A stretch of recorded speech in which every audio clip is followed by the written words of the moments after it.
आता मी काय करणार? हा, मी तर सांगितलं होतं शहाणपणा करू नकोस, पण तू केलास. आता भोगायची स्वतःच्या कर्माची फळं. Now enjoy the show. आई साहेब, आई, आई लवकर बाहेर या. आई आई लवकर बाहेर या. काय चाललंय तुझं? लवकर बाहेर या, इकडे या. काय ग? आई हे बघा यांनी काय केलंय.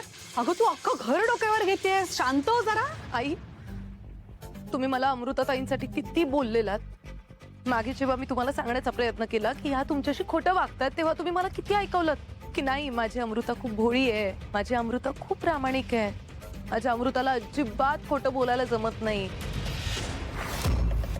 माझी अमृता खूप चांगली आहे, असंच म्हणालेलात ना? हो आहे ती तशी. मग पण मग आई, हे काय?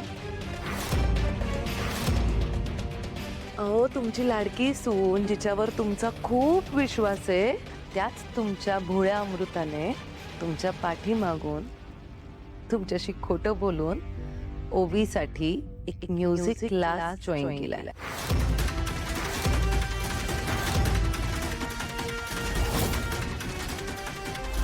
त्या गुरुकुलमध्ये तिच्यासाठी गाण्याचा क्लास लावलाय अमृताताईंनी.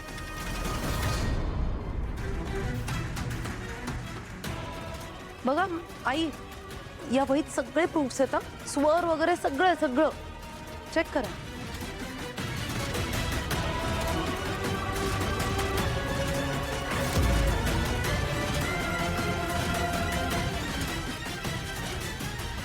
हा काय प्रकार आहे? अमृता, मी विचारते तुला, हा काय प्रकार आहे? तुला माहिती आहे ना, आपल्या घरात गाणं चालत नाही. मग तुला चांगलंच ठाऊक आहे गाण्यामुळे आपल्या घरात काय झालंय ते. पण तरी सुद्धा हे सगळं का केलीस? अशी फसवणूक माझी का? आई, फसवणूक नाही केली मी. ओवी खूप हट्ट करत होती म्हणून तिला घेऊन गेले तिथे. लहान मुलांचे कोणते आणि किती हट्ट पुरवायचे हे तुला माहित नाही? मोठी आहेस ना तू. पण आई, मी काय म्हणते, तिचा हट्ट महत्वाचा होता की तुमचा यांच्यावरचा असलेला विश्वास? किती चुकीचं वागला तो अमृताताई तुम्ही.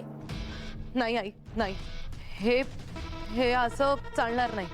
तुम्ही यांना काही ना काही शिक्षा केलीच पाहिजे. यांची हिंमत कशी झाली अहो या घराचे नियम मोडण्याची आणि सगळ्यात महत्वाचं म्हणजे तुमचा विश्वास मोडण्याची. हा,